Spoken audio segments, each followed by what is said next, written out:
ताज्या आणि सुपरफास्ट बातम्या पाहण्यासाठी स्वराज्य न्यूज मराठीला सबस्क्राईब करा आणि बेल बटन प्रेस करा.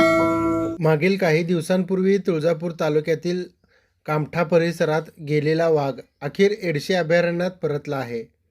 वन विभागाच्या अधिकाऱ्यांनी दिलेल्या माहितीनुसार वाघाचा मुक्काम एडशी अभयारण्यात जुने रामलिंग मंदिर परिसरात असल्याचे निष्पन्न झाले आहे. या परिसरात वाघाच्या पायांचे ठसे आढळलेले आहेत.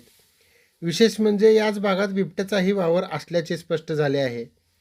धाराशिव जिल्ह्यातील घाटंगरी भागात मंगळवार दिनांक 25 फेब्रुवारी रोजी रात्री बिबट्याने शेतातील जनावरांवर हल्ला केला.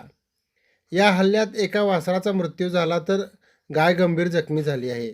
घटनेची माहिती मिळताच वन विभागाच्या अधिकाऱ्यांनी घटनास्थळी भेट देऊन पाहणी केली. या ठिकाणी बिबट्याचे पायांचे ठसे आढळून आले आहेत.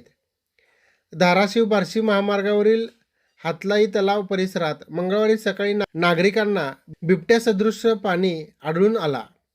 काही तासातच घाटंगरी भागात जनावरांवर हल्ला झाल्याने या भागात बिबट्याचा सक्रिय वावर असल्याचे दिसून येत आहे.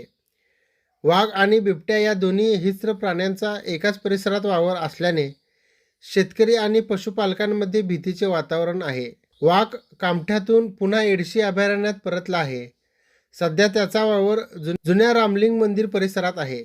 याशिवाय याच परिसरात बिबट्याच्या पायांचे ठसेही आढळून आले आहेत, अशी माहिती BA पौळ वन विभाग अधिकारी धाराशिव यांनी दिली आहे.